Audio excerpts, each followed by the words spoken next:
Hey, everybody, and welcome to the day. It is me, Mr. Martin, and I'm going to be your host for just a few minutes today as we look to talk about change. Now, the assessment for this week is I'd like you to write a paragraph about a particular kind of change.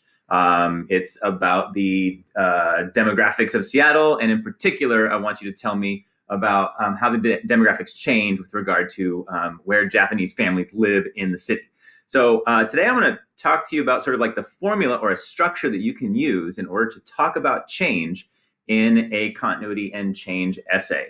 So as we get started, let's figure out how to talk about change, and let's use this delicious looking ice cream cone right here. And so, of course, in order to write a paragraph, we need to have a prompt. So here is your prompt. Analyze the continuities and changes in your ice cream cone over the past 10 minutes. So the first thing that we need to do once we've been given that prompt is to identify a potential change. Okay, so let's see if we can look at two images of ice cream and see if we can identify a change. Now, I think that we can. And please ignore the fact that there's strawberry in one of them. I don't want you to say that that's one of the changes and that I should talk about that. I don't know where the strawberry came from, but clearly we have a change happening to this delicious looking ice cream. So what I'm going to do is I'm just going to identify the change as my first step. This is going to be my topic sentence, the first sentence in my paragraph. One significant change with my ice cream cone over the past 10 minutes is that it is in a different shape.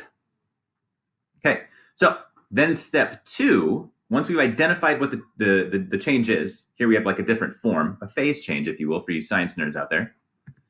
Now, what we need to do is to describe the change from 10 minutes ago to right now. So here's what this might sound like. So this is sentence 2 and 3. As the two images show, 10 minutes ago, I had a frosty, delicious looking ice cream cone. However, I now have a melted mess that is dripping down my hand and all over the floor. So when you describe the change, you can do it in two sentences because you're sort of doing here's what it looked like, and then here's what it looks like now. And I've also identified sort of like the time period that we're talking about here.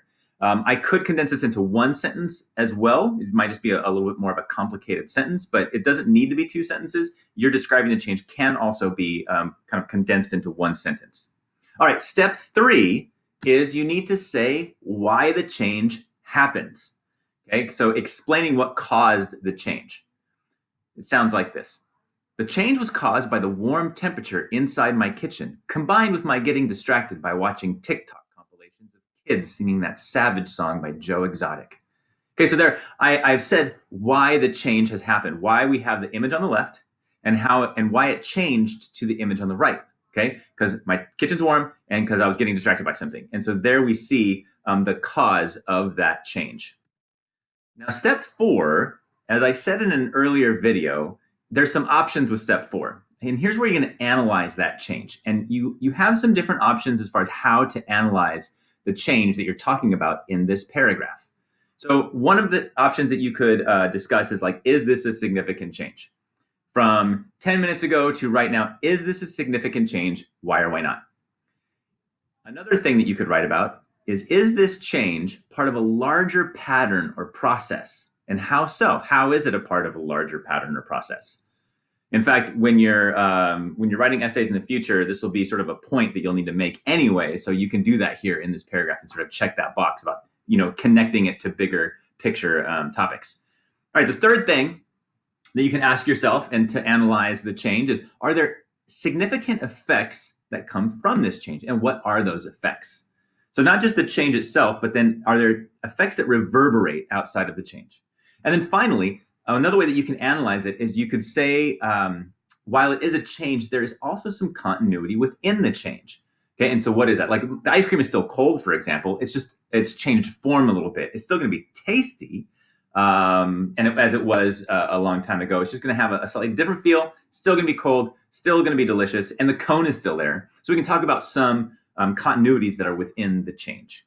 Okay, so it might sound something like this. Okay, so let's say that we take everything that we've done. So you can see that there's a formula. We've taken everything we've done, and we're going to answer that prompt. Analyze the continuities and changes over time in your ice cream in the past 10 minutes. One significant change with my ice cream cone over the past 10 minutes is that it is in a different shape. As the two images show, 10 minutes ago, I had a frosty, delicious looking ice cream cone. However, I now have a melted mess that is dripping down my hand and all over the floor. The change was caused by the warm temperature inside my kitchen combined with my getting distracted by watching TikTok compilations of kids singing that Savage song by Joe Exotic. One significant effect of this change is that I was happy, but now I am sad. Okay, so if we, with regard to what we're talking about here, what we're going to do is we're going to use that same formula to talk about change in these two maps. Now, you know that the prompt for the whole essay is analyze continuities and changes over time in the demographic makeup of Seattle. So here we see in 1920, it looked like that on the left. And then 40 years later, in 1960, it looks very different. There is a change that happens from 1920 to 1960. And so you should be able to tell me, well, what exactly is the change that we're talking about here? Then you're going to describe the change. You basically describe the map on the left, and then you describe the map on the right. Then what you're going to do is you're going to tell me what caused this change. And we've been talking about this for the past couple of weeks. You know what causes this change. You've seen some of the effects of what we were talking about over the last couple of weeks, as far as what was happening to Japanese families in Seattle, in particular 1942 to 1945. And so you're going to be able to talk about what caused this change. And then finally, you're going to analyze the change using some of those options that I just gave you. So go into the Schoology folder. This is the assessment that you're going to be taking. And basically, the assessment is just asking this prompt question, asking you to write a change paragraph in an essay that's asking you to analyze continuities and changes. Okay, so good luck. You're going to do great. Thanks for tuning in for these last couple of weeks. I hope that you have found this interesting and impactful, and I hope that you guys write awesome paragraphs. I can't wait to read them, and enjoy the weekend when you get to it. Thanks, everybody. Bye.